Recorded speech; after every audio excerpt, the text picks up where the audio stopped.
Let's come to the middle of our phase of history, and we're establishing something that is little known and yet has been a deep staple for the wisdom tradition for a very long time. Vision, differential consciousness in vision, is radiant. It radiates out. One of the finest presentations of this is a William Blake engraving that is colored with all the splashes of the rainbow called Glad Day. It's a nude male, absolutely ecstatic in his radiant aura of rainbow colors. When consciousness is first generated as a 5-dimensional space, the mind radiates differential consciousness and creates a super space within space. This is a very difficult thing to appreciate initially, and once you do, it seems so natural that you could hardly miss it. One of the classic locuses, places where you can read an account of this space within a space, is in Philo of Alexandria's little book called On the Contemplative Life, written about 20 AD in Alexandria. And he says that the speaker of the head of this therapeutai community, these grand contemplative masters of the world at that time gathered just outside of Alexandria, that the speaker, the president of that community, when he spoke, created a silence within a silence, so that the silence of the room was a context to a more intensified silence that was in the population of people in the room, and that the silence within the silence was obviously not limited to just an individual, but was able to be engendered by a community as well. So that differential consciousness in its radiance establishes something that is beyond the individual in two distinct ways.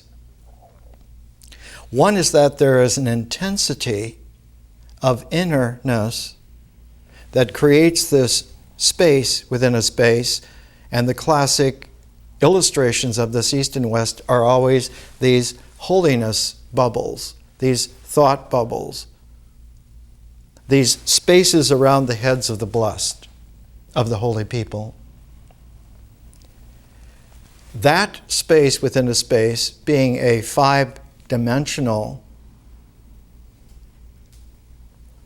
quality, what emerges out of it has a higher dimensional capacity than the mind. Now, the mind certainly has the individuality, our sense of self, our identity of who we are correlating to what we do. But what comes out of that space within a space is a person who has several dimensions beyond what the mind in its integral symboled mode are able to engender. We're looking at history, which is a further development of consciousness. And whereas vision is radiant, historical consciousness has a chiral aspect to it. That is, that it spins out in a spiraling.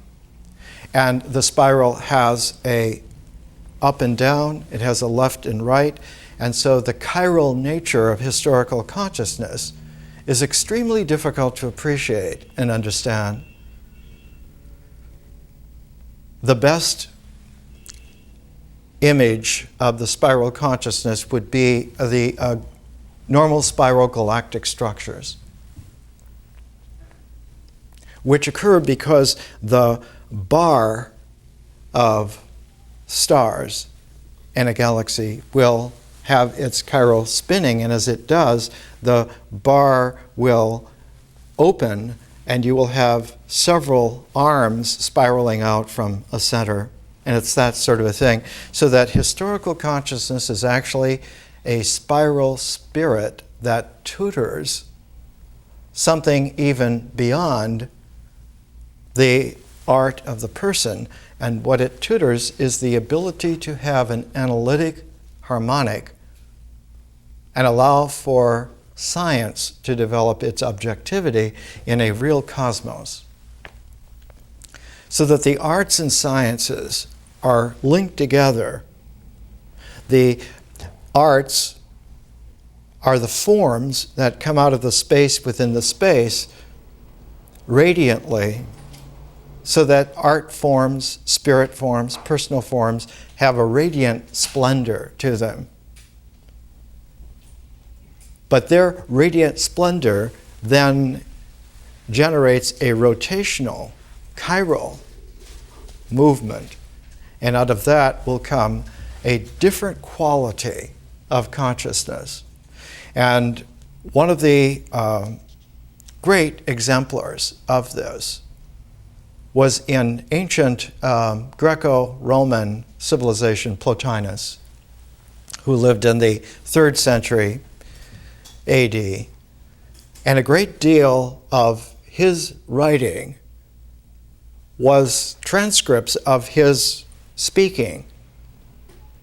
He would speak in his own house in Rome, and the Emperor Aurelian and his wife and several senators and many famous people in antiquity at that time were his students.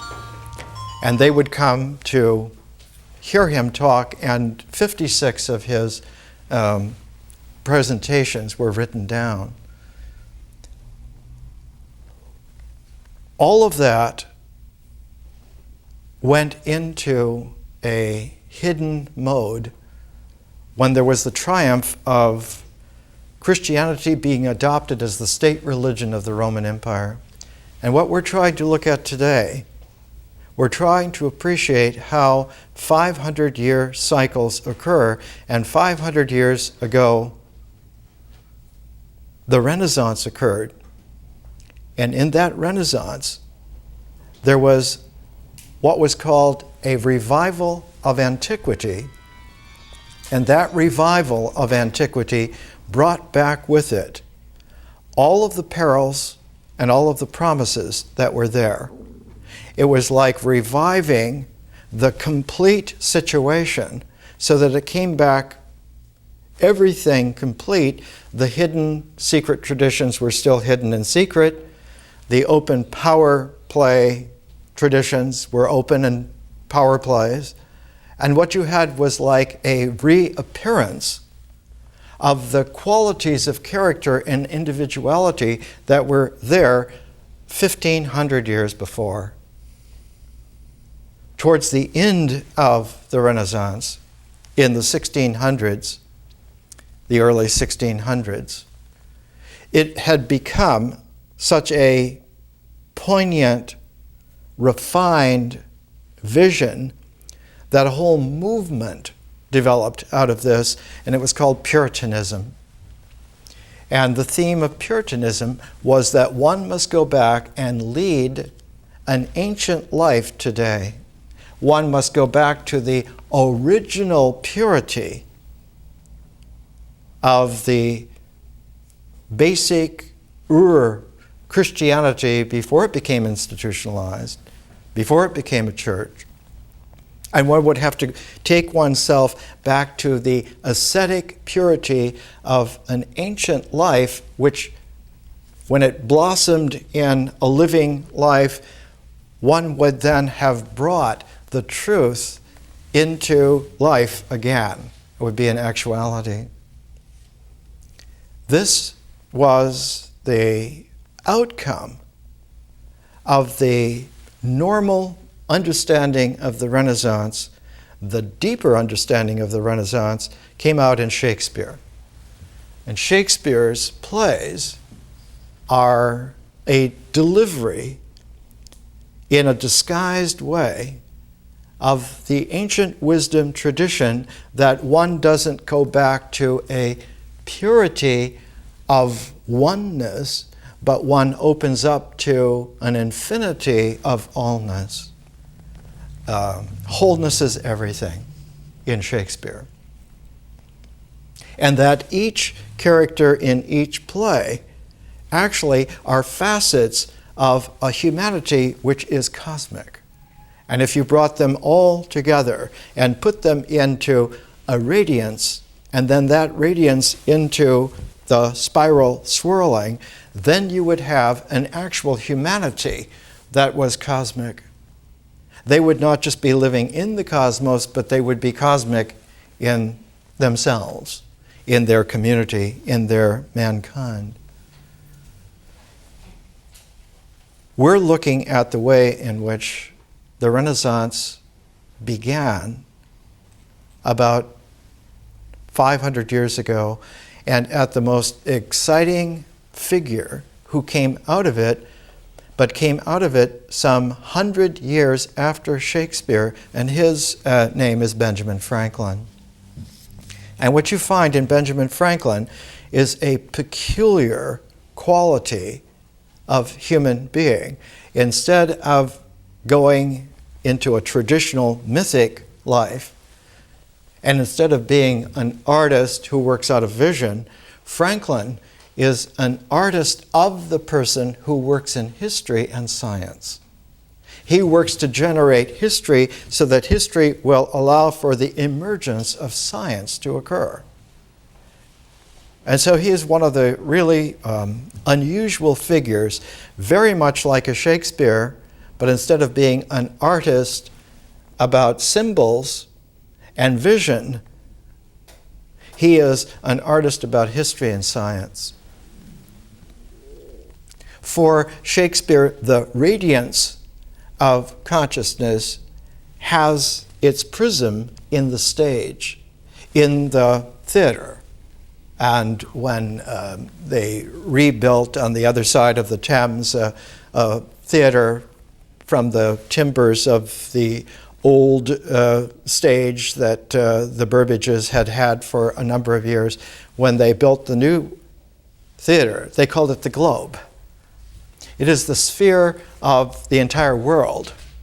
And over the globe's stage was a zodiac with all the 12 signs, not astrologically, but showing that the sun's path in the ecliptic is a symbolic index to the entire heavens, which is the complete sphere.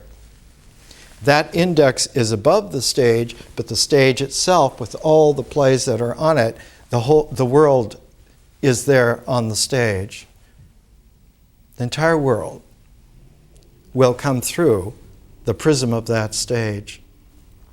Shakespeare is a radiant consciousness. Benjamin Franklin is a chiral, historical consciousness. A related figure, but very much guiding himself towards an analytic rather than towards something which is artistic. The key to someone like Benjamin Franklin is to understand that he was a plain wise man. He learned not by going to school, but he learned by setting type. He was a printer. He was apprenticed when he was still just a young adolescent. And so he learned to read literally letter by letter, but not paying attention to just letter by letter when you set type. I'm old enough, I learned to set type in school about 50 years ago. When you set type, it's different from typing like on a typewriter, because what you're doing is you're composing paragraphs in your hand so that all the little letters and spaces that you're picking out begin to collect in your hand about the size of the palm. And this is a very peculiar experience if you become meditative about it, because the origins of writing some 5,000 years ago were done on clay tablets that were palm-sized with a stylus that made little wedges in the clay, and we call that ancient language, that first written language, cuneiform. It just means a form of wedges that make an alphabet that then make a written language for the first time. Most of the cuneiform tablets are palm-sized, so that after several thousand years, if one were to be in a wisdom tradition and you were learning, you would clench your hand saying, "I got it." Meaning, not that you had done the symbolic writing on the clay in your hand, but that you had allowed for the symbolic writing to register in the symbolic mind. "I got it" means that you got it here. Not just that you heard it, but you heard it in such a way that you could write it out.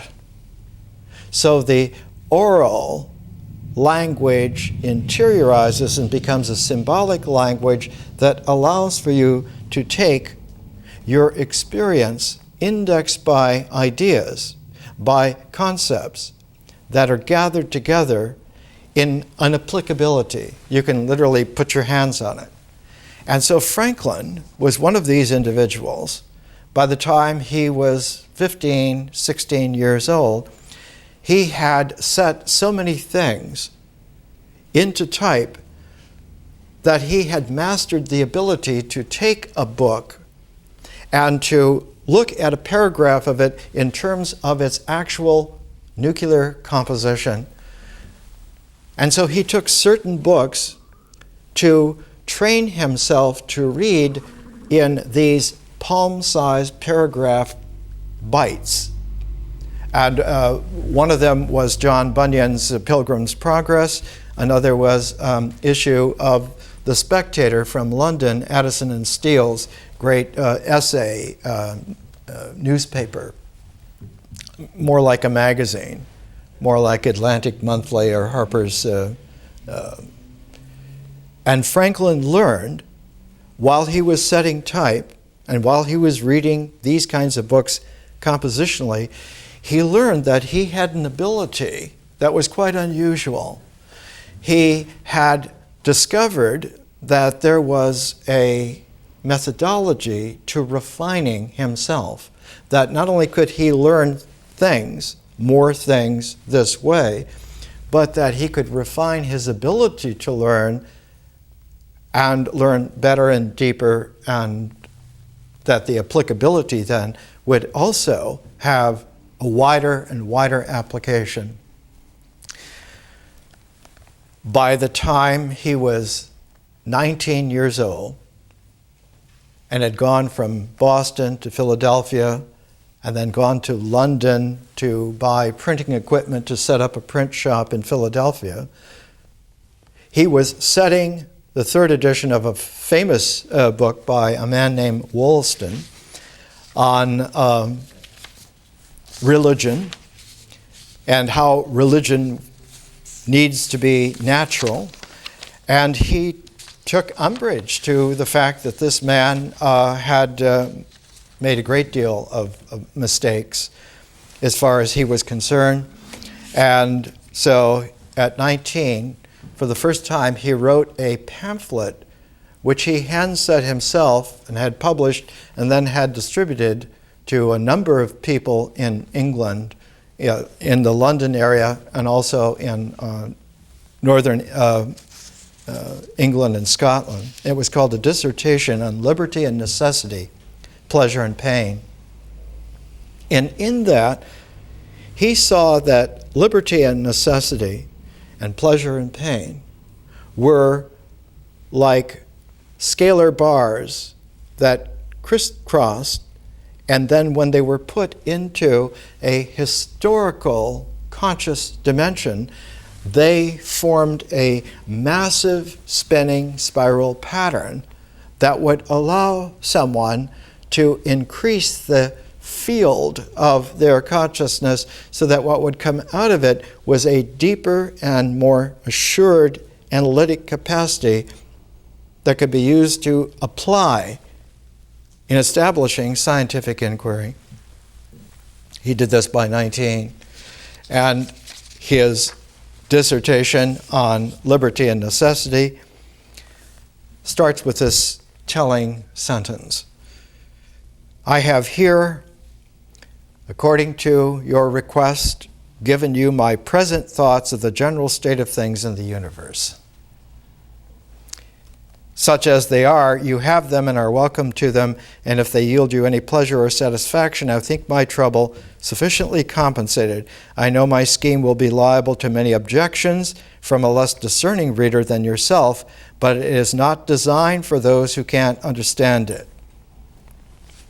And so already at 19, you find Franklin interested in refining himself and discovering that as he did so, it wasn't a continuous refinement, but that, as with anything in a differential mode, you build up resonances, they accumulate, and they come to finally a density where you have a sudden jump in capacity.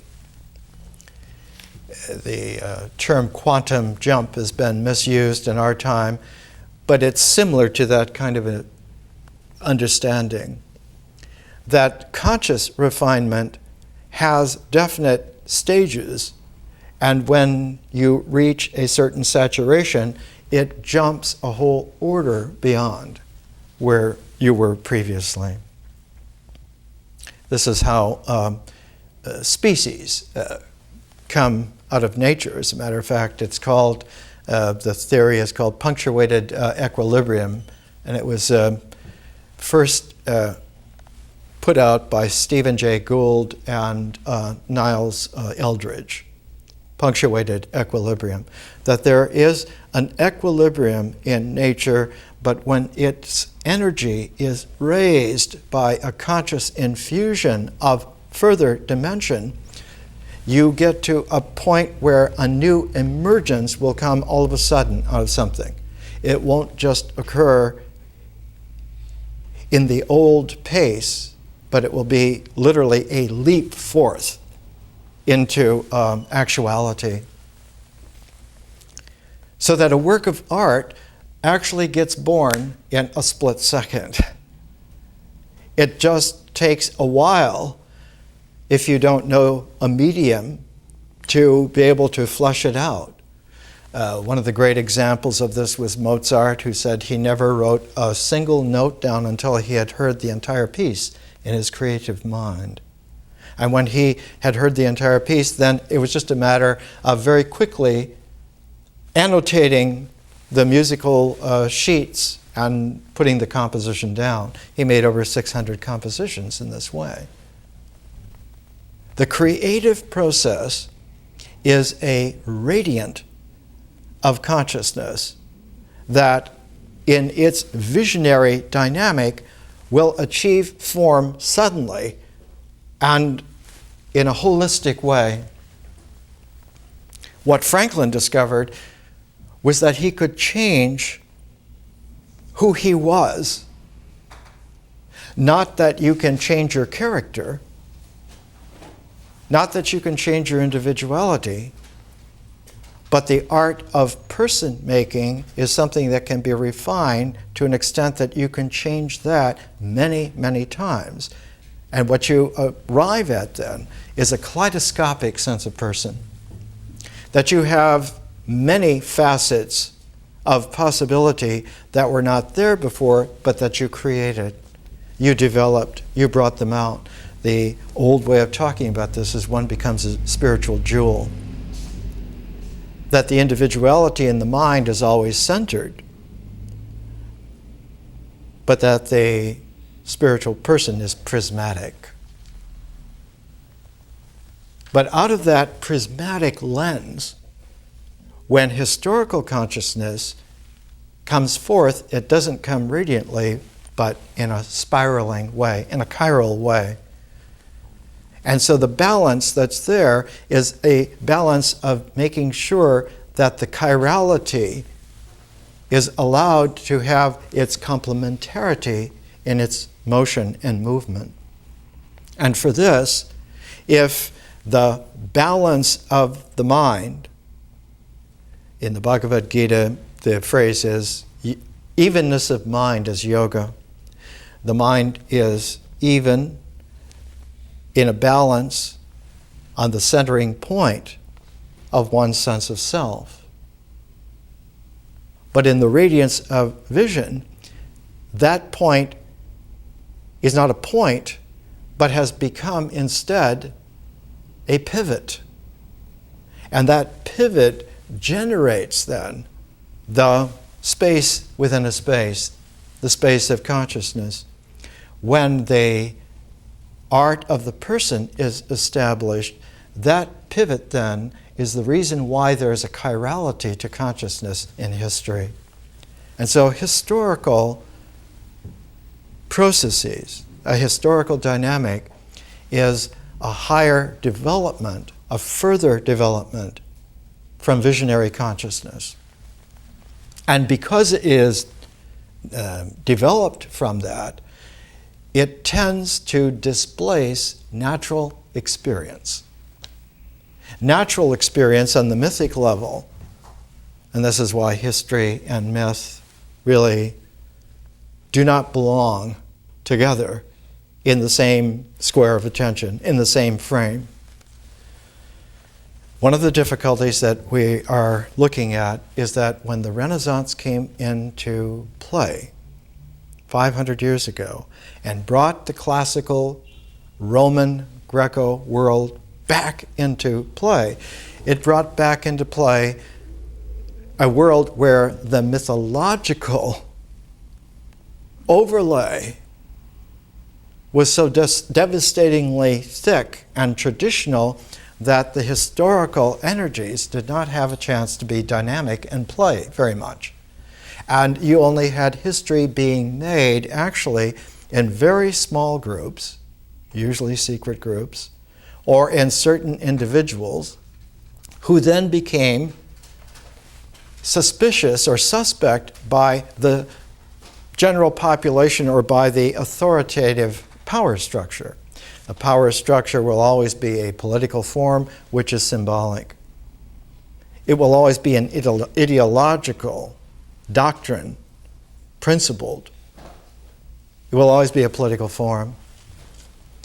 Already, art forms are really not commensurate with political forms, but when history comes into play, it replaces the mythological overlay of traditional experience, or the power structure forbids the access to historical consciousness and limits one to going back and living mythically by ideological design.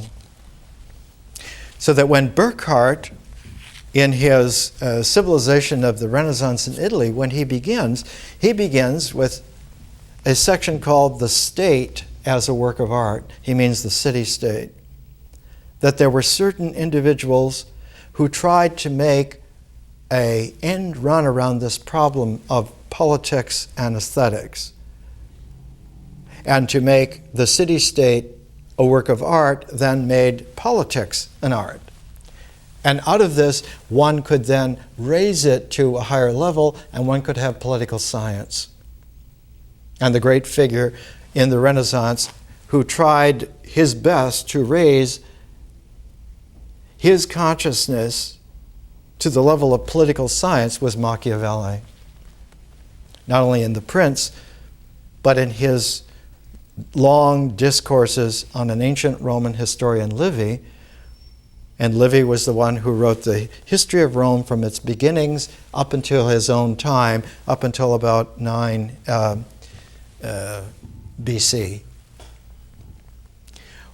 In the Renaissance, it was recognized by people who were clustering around the powerful in these city-states that the only way in order to protect this experiment, the state as a work of art, was to have either a very strong despot whose word and authority everyone would respect, like a godfather, because it was necessary to have someone like that who would be the director of this drama of the city-state trying to raise its politics to a work of art, and then from there to a political science.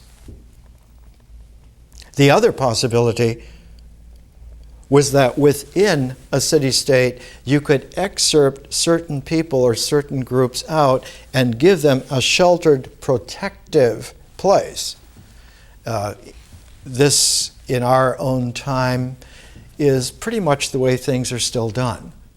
The New School for Social Research in New York City, the Institute of Advanced Studies at Princeton, the Stanford Research Institute up in Menlo Park.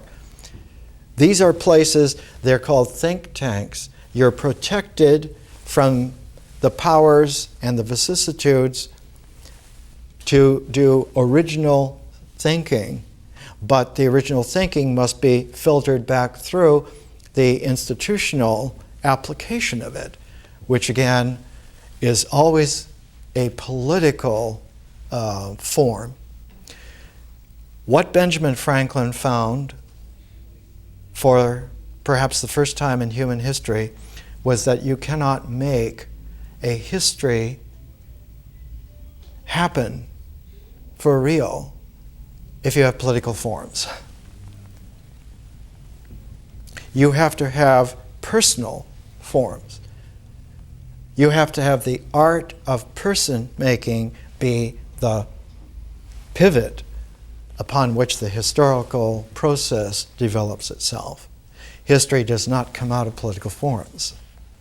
Political forms simply confirm the glue of the authority of the mythic base being indexed by a doctrine or an ideology or an individuality. In the Renaissance, the most conspicuous of all of the figures was a young man named Pico della Mirandola. He was in his late 20s. He was one of these beautiful young men who was extraordinary in every conceivable way. And he wrote a book called On the Dignity of Man. And Burckhardt quotes Pico, and it's in the section of his Civilization of the Renaissance in Italy called The Discovery of the World and of Man. Pico and the Dignity of Man says that every single existential in the universe was made to be exactly what it is, including angels, including all the plants, the animals, but that man is extraordinarily different from that. He is not just what he is, but that he has a little bit of every kind of thing in him. So that instead of being a thing, he is like a corridor, a core, a soul core, a microcosm in himself. And that if he has the freedom to range and explore the entire core of his possibilities, he will eventually acquaint himself with everything in the cosmos. He will become knowing about everything in terms of its place, in terms of its place within the pattern, and also in terms of the possibilities of changing its existential nature into something creative beyond that. He says, Burckhardt writes, the loftiest conceptions on this subject were uttered by Pico della Mirandola in his speech on the dignity of man, which may justly be called one of the noblest of that great age. God, he tells us, made man at the close of creation to know the laws of the universe, to love its beauty, to admire its greatness. He bound him to no fixed place, to no prescribed form of work, and by no iron necessity, but gave him freedom to will and to love. I have set thee, says the Creator to Adam, in the midst of the world, that thou may the more easily behold and see all that there is therein. And I created a being neither heavenly nor earthly, neither mortal nor immortal, only that thou may be free to shape and to overcome yourself.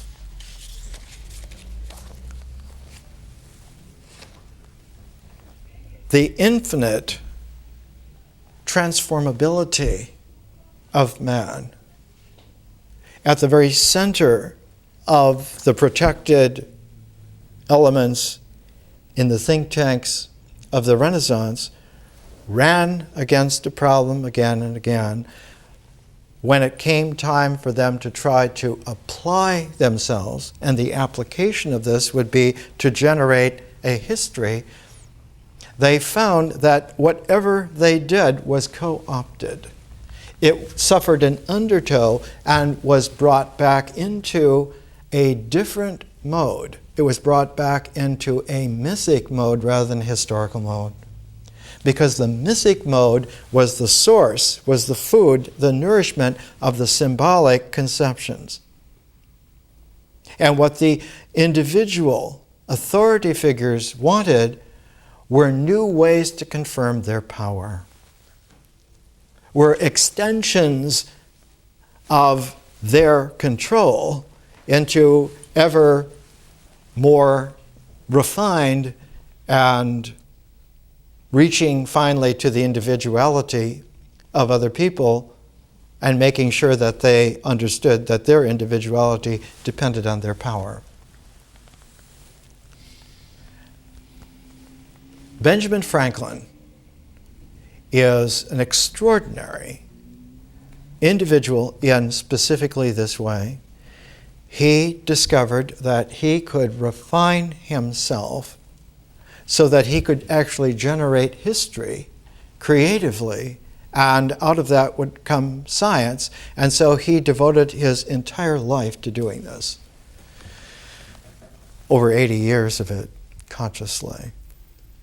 In his autobiography, he has a diagram of all the days of the week and of 14 different traits.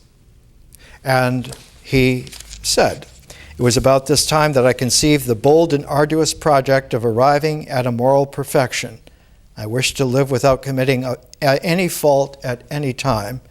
I would conquer all that either natural inclination, custom, or company might lead me to." Because he wanted to know specifically, at each instant, the whole chord of 14 different indexes at the same time, so that he was working with a matrix algebra that would allow him to plot the moving dynamic that was emerging out of his person. It was a way of keeping track of, are you actually generating history? Or are you slipping back into a mythological, ideological deception? One of the further applications of this later on would be Benjamin Franklin discovering that in the Atlantic Ocean there was an enormous river called the Gulf Stream that went up from the Caribbean and curled up around England and the Scandinavian countries, that there was a river in the ocean. This was exactly an application of what he had discovered, that his person generating history created a chiral river in visionary consciousness that was able to emerge something called science, realistically. And as we'll see when we come back from the break, this was how he discovered lightning. That it was electricity, that it was the universal energy. Let's take a break. We'll come back.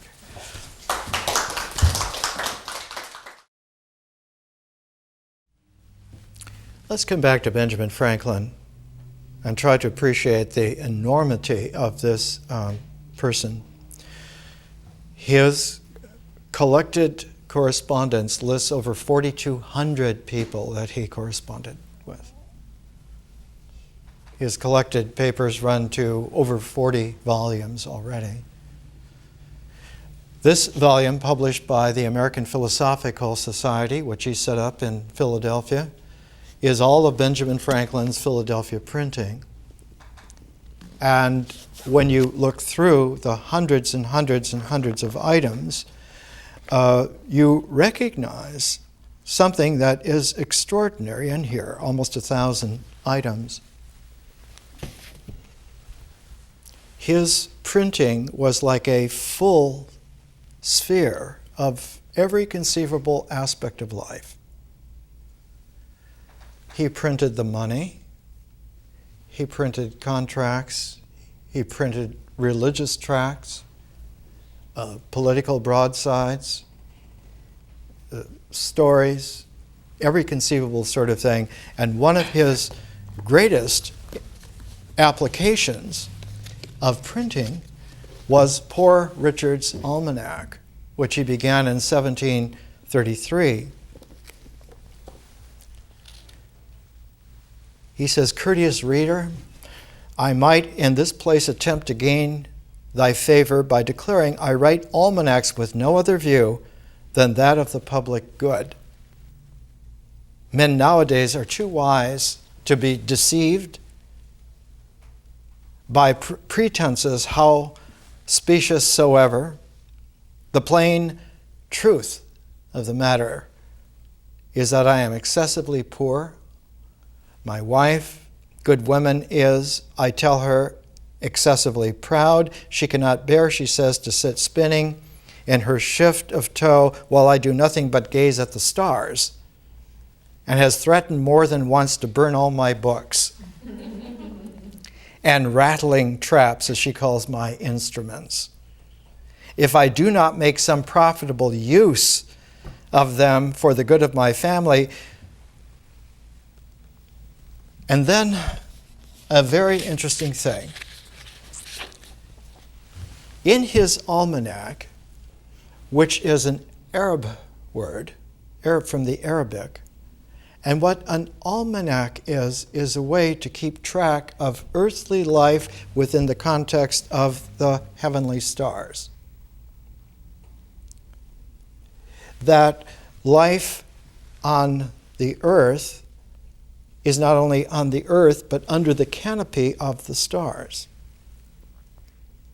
And when you look at the names of stars, almost all of the major stars have Arabic names.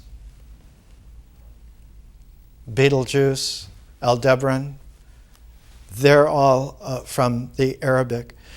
And the emphasis was that while the Greco-Roman civilization took over from the Babylonian a kind of zodiacal astrological outlook, the Arab astronomy was poignant to see stars individually and characterize them individually and then put them together as a tapestry of the whole canopy of the heavens.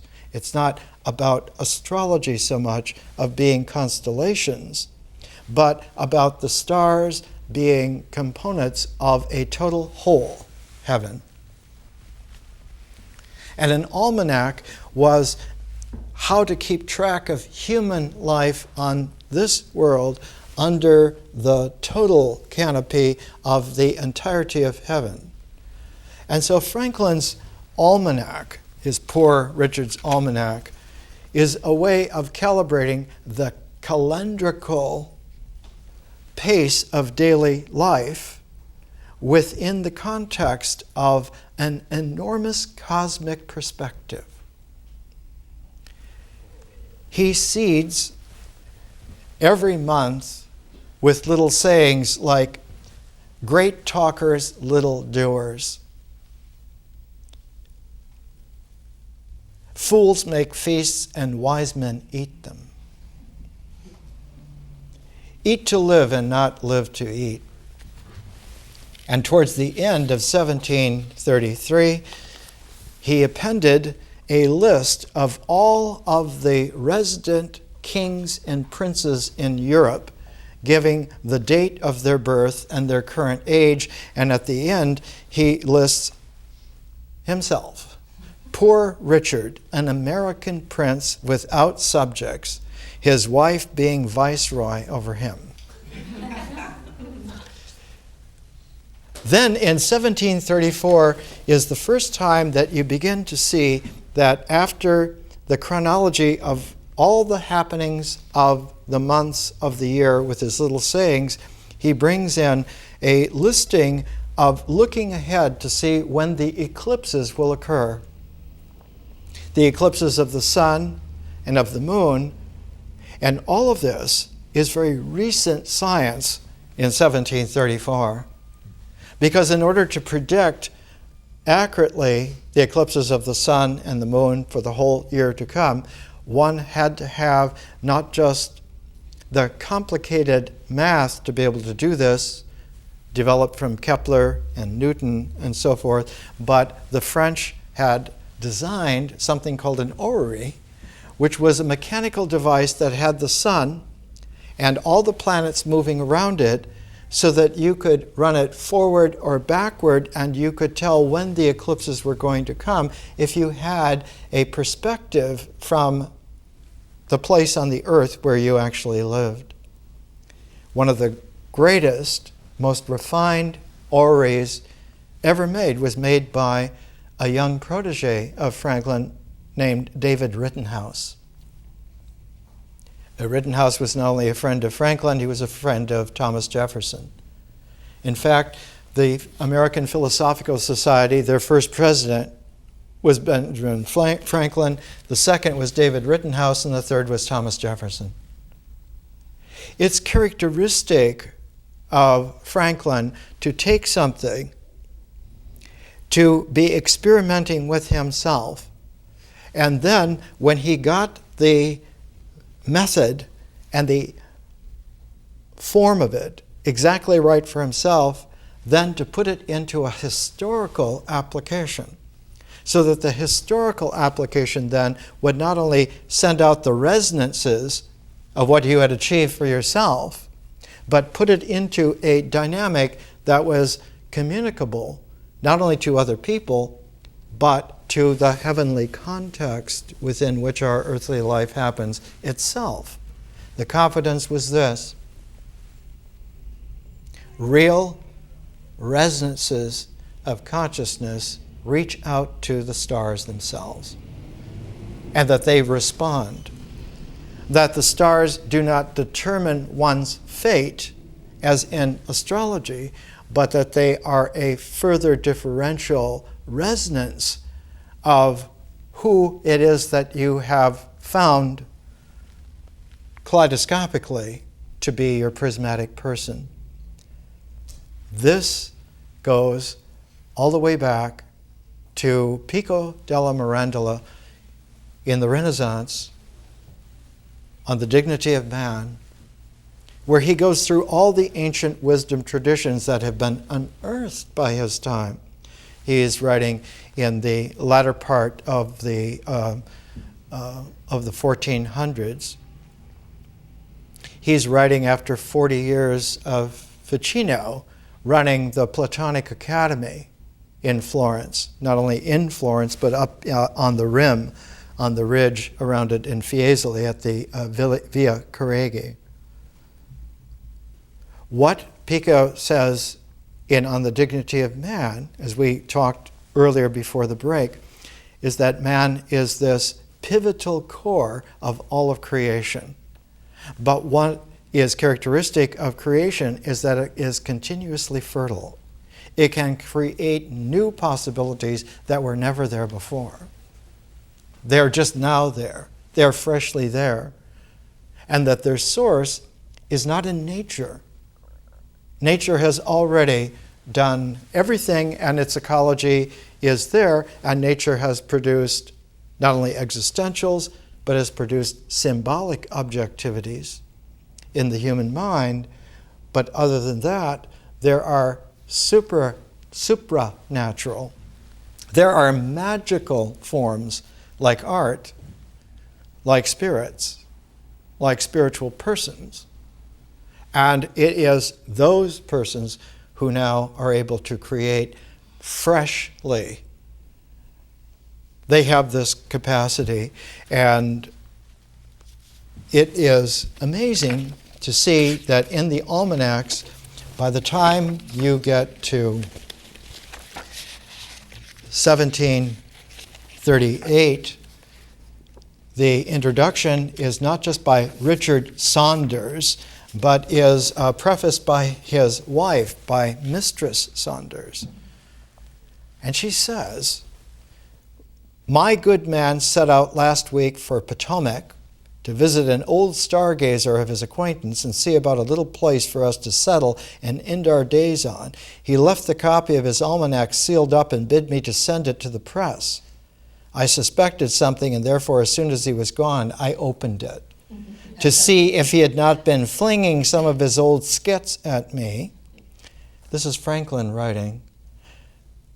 "Just as I thought, so it was, and truly for want of somewhat else to say, I suppose, he had put into his preface that his wife Bridget was this and that and t'other.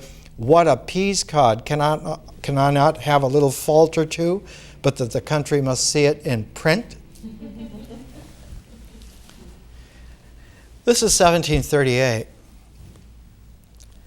This is a further development and resonance of the first writings that Franklin had done at age 16 in 1722, 16 years before this.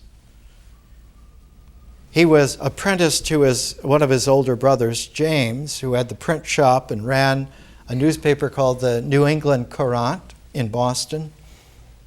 And Franklin, by 16, had taught himself to write well enough through his techniques of composite reading and rewriting that he began to slip under the door of the New England Courant letters from someone called Silent Dogood. And they were critiques of people and situations in the Boston of the day, and they were so poignant and beautifully written that they were published on the front page of the New England Courant. And after about a number of these, the young Benjamin Franklin divulged to his older brother that he was the one who had written these at 16. And of course, he was cuffed around for this, for creating some kind of a sham. And out of this, Franklin left home and went off to seek his fortune in the world. He went on the road. Benjamin Franklin is the first beat hobo. And he made his way finally to Philadelphia. He had just enough money left to buy 2 loaves of bread, which he kept under each arm and nibbling little bits as he walked up from the waterfront. Philadelphia at that time was not a very big place. It was one of the biggest places in the colonies, but it just simply wasn't a very big place. The first volume of Benjamin Franklin's papers from Yale has Philadelphia in 1720, and you can see it's just not very big at all, though it was the largest American city at the time. The first person he met was a young woman, a couple of years younger than him, standing in a doorway watching him. And she's the one that turned out years later to be his wife, Deborah Reed. And it was interesting because the path that Franklin took was like one of these hairpin loops where you go up and circle around and then come back. And this is an ancient Paleolithic hunter technique, that when you cannot have a knowledge of where it is that you are, or where things are, or what there is to do, you make a circumambulation. But the ancient Paleolithic hunter wisdom is that you make two circumambulations that are chirally paired. You go off to the right and circle around and come back to where you started, and then you circle to the left and go around and come back to where you started. And if you keep doing that and you vary the radius of your loops, you will eventually create an awareness of the entire landscape and whatever is in it in terms of your ability to be the central pivot of the mobility that does not just index the landscape, but remembers its reality. This was the seed core of historical consciousness, because historical consciousness is all about utilizing the consciousness of vision, which is remembering, to be put into a higher order of it, which is remembering all of it. And so history is a way of remembering everything. And this is why science is such a natural emergent form out of historical consciousness, because it is able to analytically inspect in any detail required everything and anything, or as Gurdjieff once said, anything and everything. It is a way of being infinitesimally accurate and of being strategically all-encompassing. And of course, this is the nature of the Newtonian worldview, the development of calculus, the infinitesimal calculus of both integral and differential. We're not sure if Franklin met the old Newton. There are many people who assume that he did, had an audience with Newton. Newton, towards the latter part of his life, was more and more a recluse within one of the most important offices in the London of his day. Newton was appointed to be Master of the Mint, which was not just to be in charge of minting the coins and printing the money, but of figuring out the economic structure of the economy of the entire British Empire. And it was Newton who, more than anyone else, powered the British Empire in the 1700s by figuring out a way of scientifically handling the economy so that literally it became not just a political economy, but it became a Newtonian universal economy. Later on, the man who would develop a great deal out of this was one of the founders of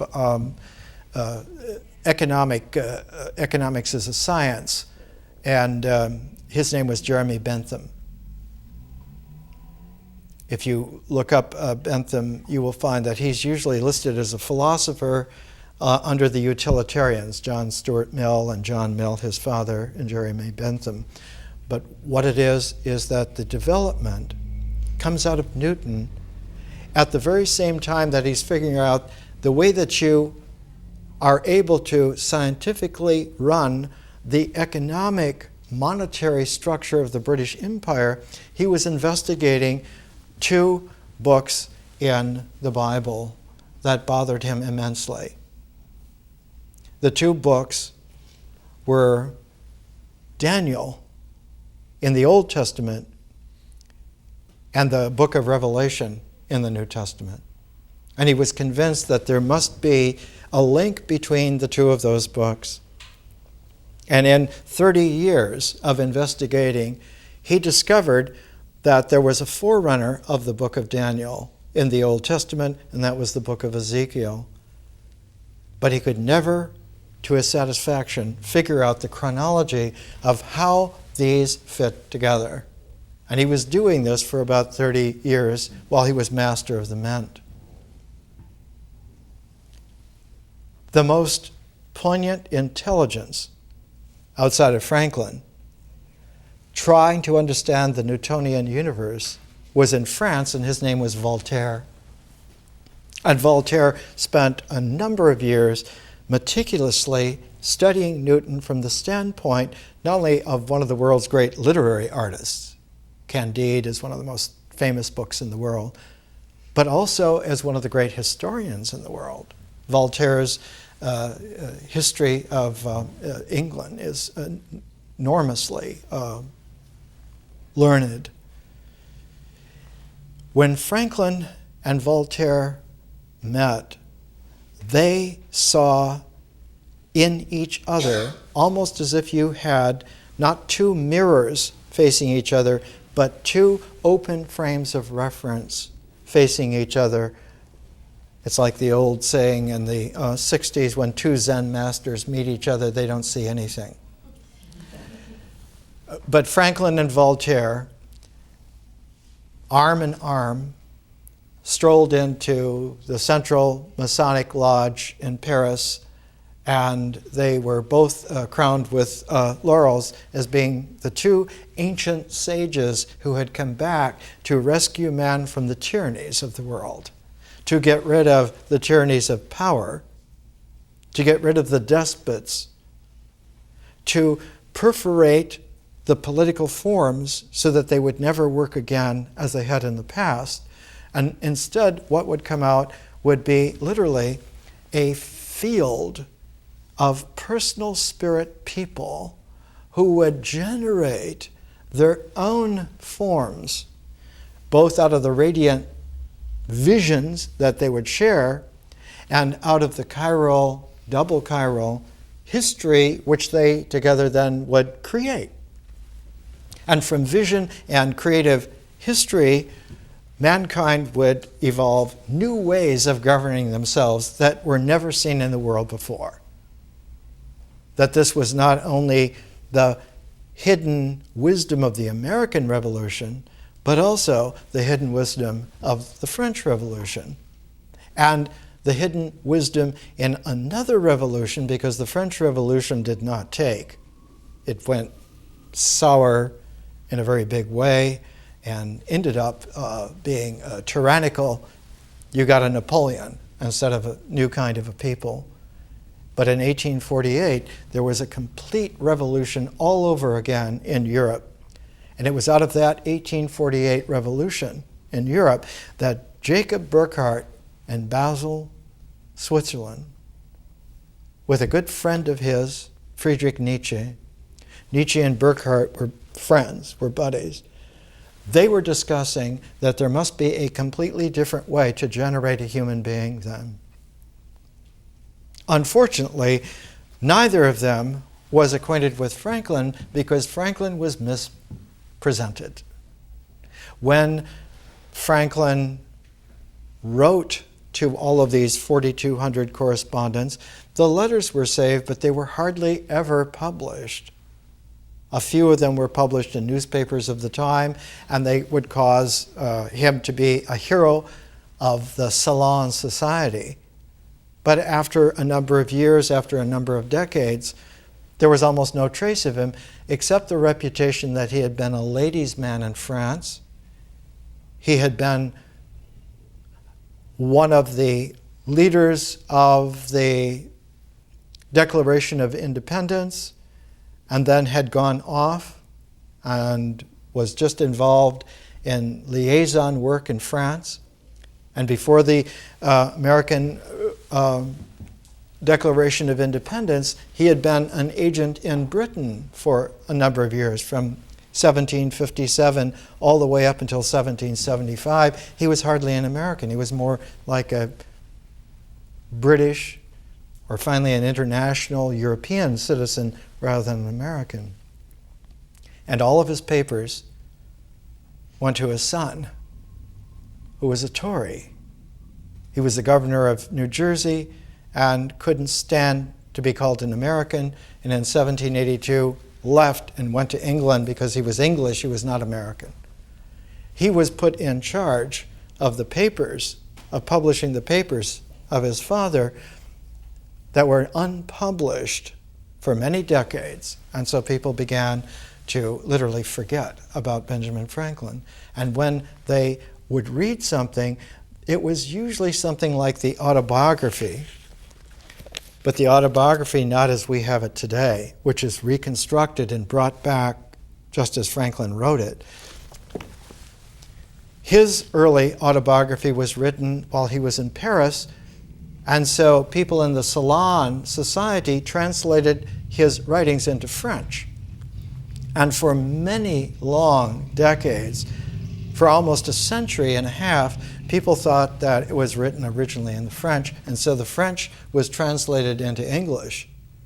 And so you had a mistranslation 2 times over, which was considered to be his autobiography, but a lot of things were expurgated out of it.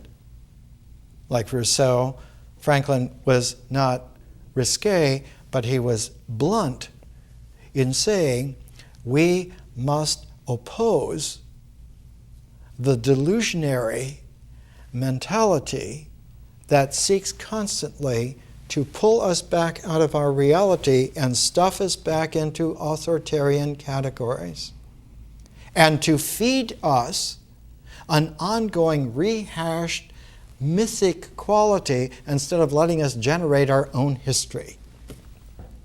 That instead of human beings having a history of their own lives, or human beings together having a real historical consciousness of their community, we are inculcated to toe the lines of codes and laws and rules and categories and to stay within the way that they are arranged for us by authorities and by powers, by doctrines, by ideologies, and that all of this obviates not only having history or the freedom of the spiritual person, but even of having visionary consciousness, other than in rare little glimpses. But especially the biggest casualty is that science, real science, does not happen. It doesn't develop. What you get instead is a symbolic factotum of science, a mental faux science that parades itself as being scientific when actually it is ideological. And that it seeks for its correlation to go back to ritual structures that are proven to work, because this is the basis of how the application of mentality in its ideological authority has deemed the best way to do things. Whereas actual science only emerges out of historical consciousness. It cannot come out of mythology. There can be no science that comes out of mythology. The highest phase form that still includes mythic experience in its frame is art. And art is able to reach all the way back through vision and through symbols to myth, but it pulls myth out of its place where it was the substrate for symbolic thought, for symbol-making forms, and brings myth through the transparency of the symbols, through the transparency of the structure of the mind, into visionary consciousness, where myth becomes transformed into possible mythologies, and out of that will come art. And so art has this tremendously wonderful quality of being half transcendentally conscious and half symbolically natural with experience. But when history comes into play, myth goes out of that square, out of that frame of reference, and the mind for the very first time is exposed to having to look forward through foresight, through insight and vision, and through foresight in history for its direction. And so the symbolic mind has to do a what Plato called a metanoia, a turning around, and not just turning around once, but it has to learn to pivot so that it can keep turning, and so that it gains a perspective that is both inward, interiorized, and outward, but not outward in terms of the natural world, outward in terms of the transformed possibilities of the natural world. This kind of a pivot was one of the core ideas, one of the core visions that Burckhardt put into his book on the Renaissance. He said that this was a very, very difficult thing to realize.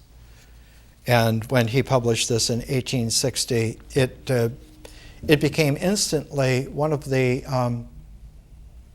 most argued books in historical writing. He says in part 2 at the beginning, the development of the individual, he says,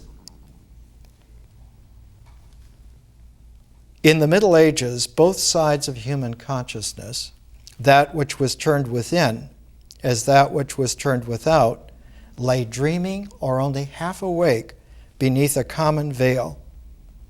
The veil was woven of faith, illusion, and childish prepossession, through which the world and history were seen clad in strange hues. Man was conscious of himself only as a member of a race, a people, a party, a family, or a corporation, only through some general category. In this Italy, this veil first melted into air, and an objective treatment and consideration of the state and of all the things of this world became possible for the first time.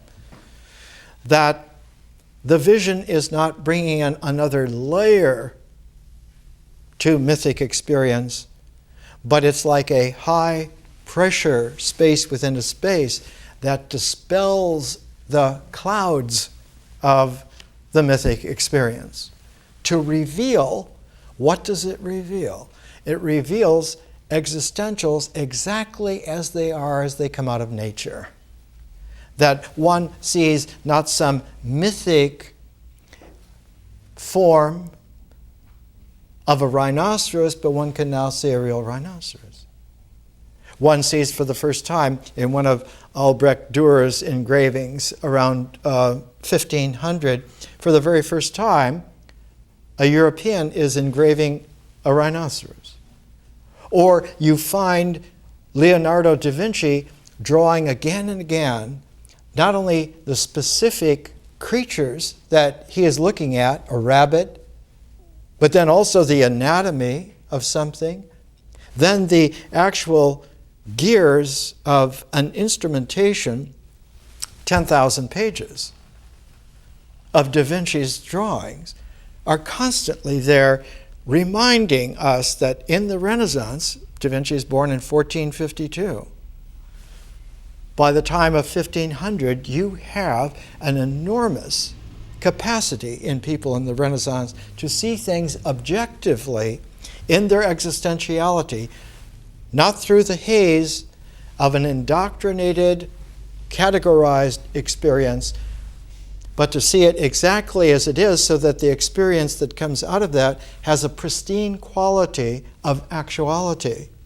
It's that pristine quality of actuality that gives for the first time the context sensitivity that in order to make a two-dimensional plane a three-dimensional sphere of artistic drama and veracity, one needs to have perspective.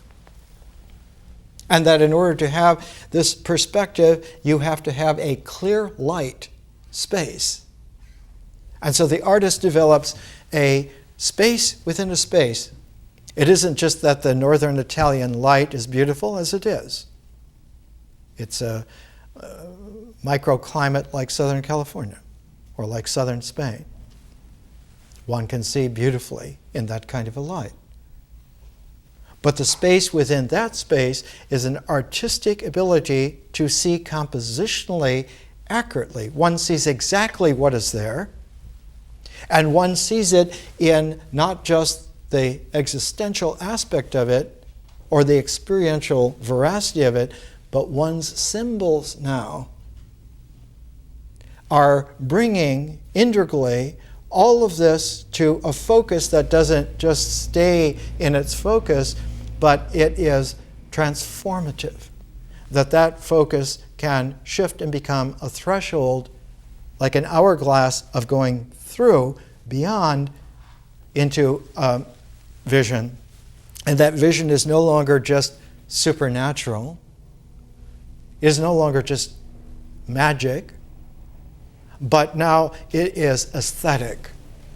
And so consciousness becomes an aesthetic space, and that's why its radiance is so astonishing. Its splendor, the splendor of radiant consciousness, is extraordinary. But when it is brought, not channeled, not integral, when it is brought into the lens of the artistic person, into the jewel of the spiritual person, that kaleidoscopic chirality that comes out of it produces the chiral dynamic of history. And it's only with that that you have enough energy for science to really emerge for the first time, because science is not symbolic ordering, it is analytical exploring. And exploring by an analytic is a completely different thing from just indexing something symbolically. The mind can index symbolically, but the cosmos does not index symbolically. It cosmically generates objective analytically and is as small or large as you would like to get. Not just from quark to cosmos, but in many dimensions beyond that. Franklin was aiming to have a science of the person, and he used himself as his lifelong experiment. And he said, as we looked earlier at his little diagrams, the 14 different indexes: temperance, silence, order, resolution, frugality, industry, sincerity, justice, moderation, cleanliness, tranquility, chastity, humility. That he would keep track every day at certain hours of the day of how he was on these 14 different counts, and then begin to collate for himself what he was like from this analytic. And he says in here, as I knew, or thought I knew, right and wrong, I did not see why I should not always do the one and avoid the other. But I soon found I had undertaken a task of more difficult than I had imagined. While my care was employed in guarding against one fault, I was often surprised by another. Habit took advantage of inattention. Inclination was sometimes too strong for reason. I concluded at length that the mere speculative conviction that it was our interest to be completely virtuous was not sufficient to prevent our slipping, and that, on the contrary, habits must be broken and good ones acquired and established before we can have any dependence on a steady, uniform conduct. And so Benjamin Franklin, in colonial Philadelphia, came to a conclusion of method which is familiar to anyone who knows classical Buddhism